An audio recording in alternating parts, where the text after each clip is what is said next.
Et quand la tristesse arrive, je sais tu es là, toujours près de moi.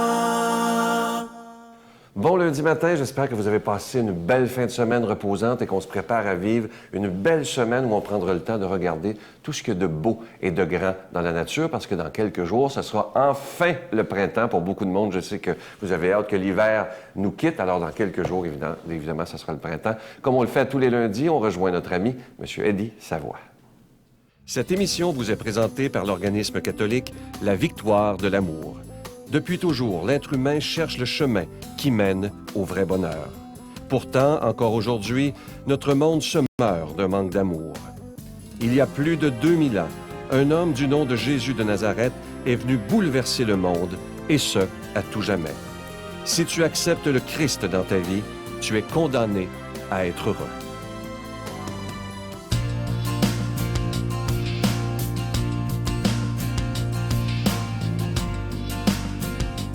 Je suis accompagné de M. Savoie. Bonjour, M. Savoie. Bonjour, M. Sylvain. On continue votre credo, votre façon de penser que vous avez mis par écrit. C'est rare qu'on fasse ça, d'ailleurs. Et il me disait qu'il faut être capable de le vivre après. Exact. Aujourd'hui, c'est un thème que j'aime beaucoup. Le sens de l'écoute est essentiel. Mais voyez-vous, pour moi, là, c'est une chose très importante. Comme moi, mon père, c'est un bûcheron, puis je viens du Nouveau-Brunswick, où ce que j'étais quand même, j'ai pas fait de grandes études, malgré que j'étais à l'école du soir pour me perfectionner dans certaines choses. Pour moi, c'était très important. Parce que chaque fois que j'ai eu l'occasion d'écouter un architecte, un ingénieur, des banquiers, des financiers, ce que j'ai appris, moi, j'ai appris par ces gens-là. Puis aujourd'hui, je peux vous dire une chose, j'ai pas d'inquiétude de discuter avec un ingénieur en mécanique, un architecte, un ingénieur en structure ou des banquiers, des financiers, parce que c'est très important d'apprendre ces choses-là. Puis pour moi, ce qui a fait ma grande force, au lieu de parler, j'ai toujours écouté. Puis ce que j'ai enseigné à mes enfants, à mon épouse aussi, de dire, quand tu vas voir un locataire ou tu discutes de quelque chose avec quelqu'un qui est spécialiste, écoute-les. Puis ensuite de ça, tu pourras parler en connaissance de cause. Mais si tu commences à parler avant, qu'est-ce que tu vas apprendre? Tu vas plutôt quand même t'exposer que cette personne fasse que toi t'aimerais, puis ça serait peut-être pas la bonne personne.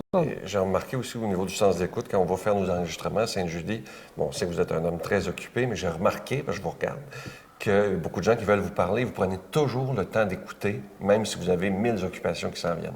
Ben, c'est très important pour moi parce que c'est là qu'on apprend.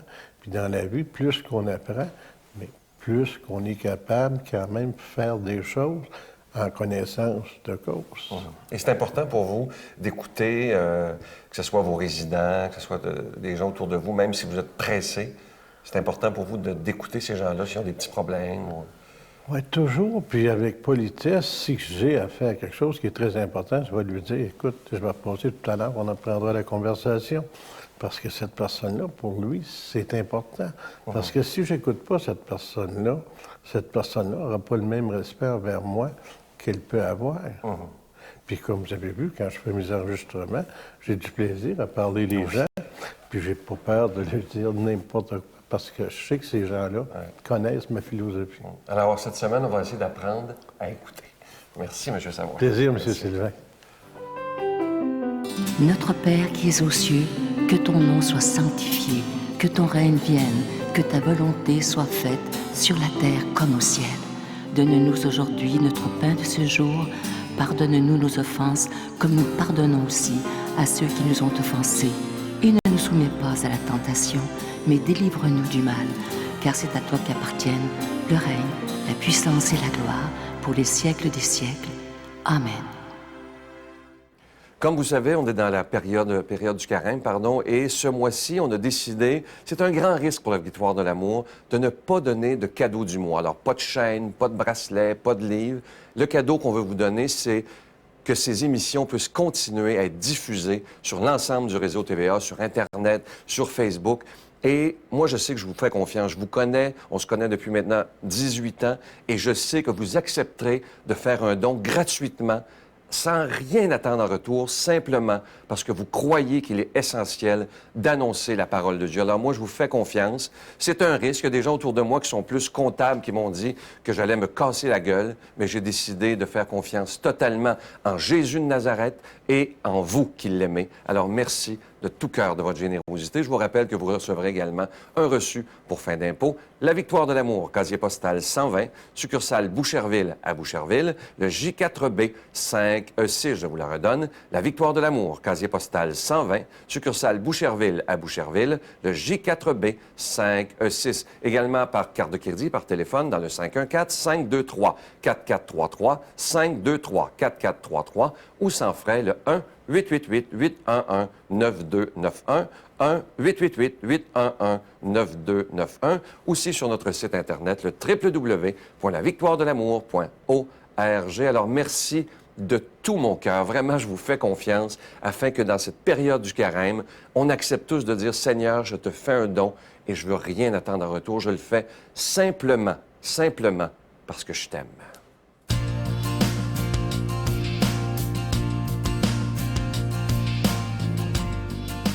En ce lundi, pour proclamer la parole de Dieu, aujourd'hui, on rejoint Luc Faneuf.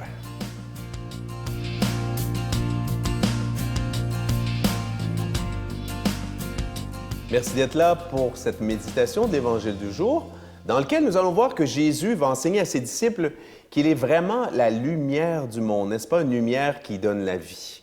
Mais quel était le sens de cette métaphore, de cette image en son temps? C'est ce que nous allons voir, mais demandons d'abord à l'Esprit Saint d'ouvrir nos intelligences, d'ouvrir nos cœurs, afin que cette parole de Dieu porte du fruit dans nos vies.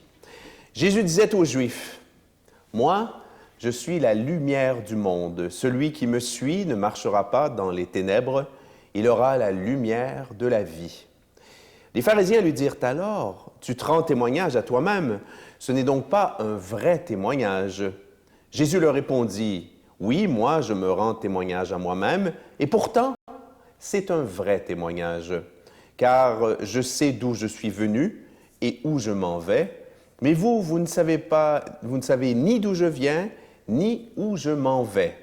Vous jugez de façon purement humaine.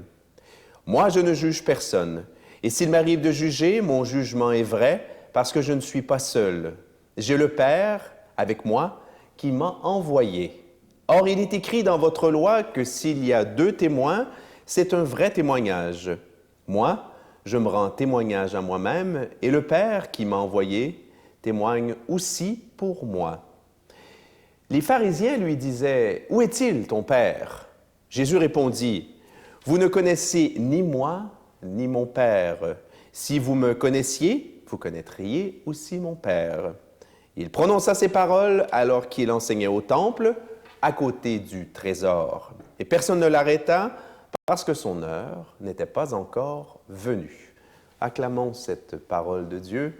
Louange à toi, Seigneur Jésus. Alors, ce magnifique texte de Saint Jean, n'est-ce pas, en Jean 8, qu'on a entendu tellement de fois, n'est-ce pas? « Je suis la lumière du monde, celui qui me suit ne marchera pas dans les ténèbres, mais il aura la lumière de la vie. » Évidemment, si on applique cette phrase-là, on la sort de son contexte et on l'applique à notre vie actuelle, à notre vie courante, on peut bien comprendre le sens de cette métaphore, n'est-ce pas?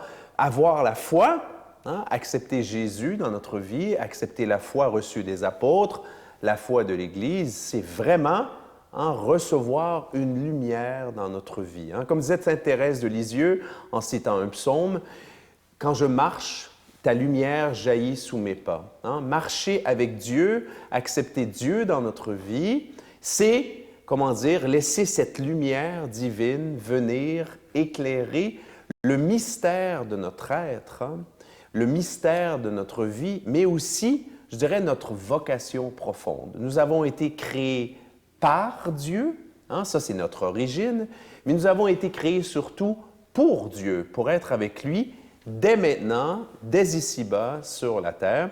Et vraiment croire, c'est cela. C'est chaque jour, indépendamment, je dirais, de la lumière ou des ténèbres extérieures, le fait qu'il fasse beau, qu'il ne fasse pas beau, c'est avoir cette lumière dans son cœur, une lumière qui réchauffe, une lumière qui console, une lumière qui fortifie, une lumière qui guide.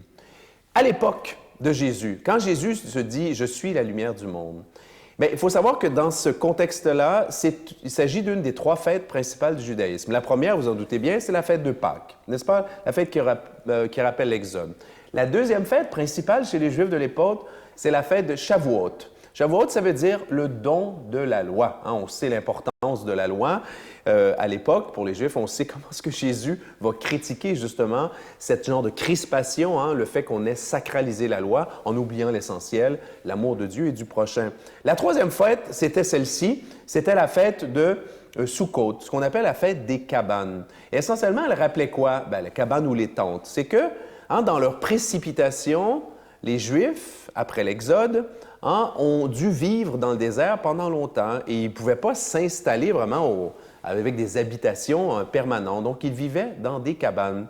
Et justement, pendant cette traversée du désert, cette traversée vers la terre promise, Dieu avait été leur guide, Dieu avait été leur lumière, celui qui les conduisait, qui les faisait marcher vers la vie. Hein? Et la vie, évidemment, c'était la terre promise. Donc, on voit très bien là, hein, que Jésus, en quelque sorte, dans ce texte, quand il dit « Je suis la lumière du monde », c'est que Jésus fait référence, hein, au contexte de cette fête, mais à la mémoire d'Israël, à la mémoire de cette fête. Et à la limite, Jésus va même plus loin. Jésus se place à la place de Yahvé. Yahvé qui avait été cette lumière du peuple, hein, les guidant en direction, en vue de la terre promise. Alors Jésus fait la même chose parce que cette lumière, hein, c'est une lumière qui va donner la vie, donc qui va conduire à une terre promise qui n'est rien d'autre que le royaume de Dieu. Donc, extrêmement important. Maintenant, sur la validité du témoignage, j'ai très peu de temps pour en parler. Hein, les Juifs qui disent, mais voilà, tu te rends témoignage à toi-même, ça ne fonctionne pas. Hein. Dans la loi juive, il faut être au moins 2 pour qu'un témoignage soit valide. Il y a là le cœur, hein, de tout l'évangile de Jean, le fait que les Juifs de l'époque ne veuillent pas reconnaître que Jésus vient de Dieu.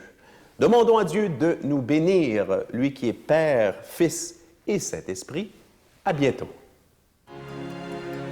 Je vous salue Marie, pleine de grâce. Le Seigneur est avec vous. Vous êtes bénie entre toutes les femmes, et Jésus, le fruit de vos entrailles, est béni. Sainte Marie, Mère de Dieu, priez pour nous pauvres pécheurs, maintenant et à l'heure de notre mort. Amen.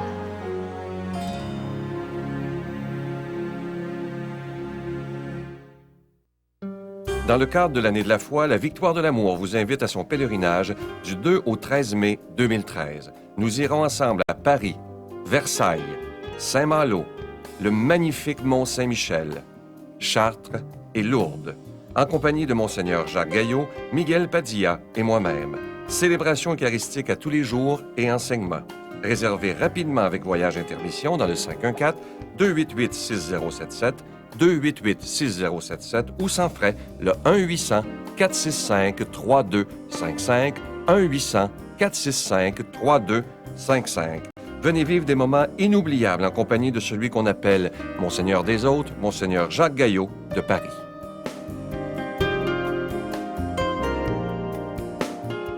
En terminant, je voudrais vous laisser avec une très, très belle pensée. Vous savez que ces pensées-là, vous pouvez toujours les retrouver sur Facebook. Ça dit ceci: « Celui qui recherche un ami sans défaut restera très longtemps seul. » Alors aujourd'hui, on pourrait remercier le Seigneur pour les amis que nous avons, accepter leurs défauts, parce qu'il ne faut pas oublier que nous aussi, on en a. Hein. Moi, j'en ai plein.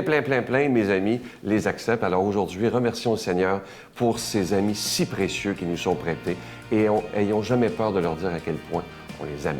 À demain. Et c'est ça, la relation que tu peux avoir avec Dieu, c'est que si tu sens vraiment que Dieu est en toi, puis que tu peux pas te cacher. Il n'y a pas de cachette. Et quand tu comprends ça, bien, tu fais face à la situation, honnêtement, puis tu vas de l'avant. La Victoire de l'amour remercie de tout cœur les Résidences Soleil de leur accueil si chaleureux.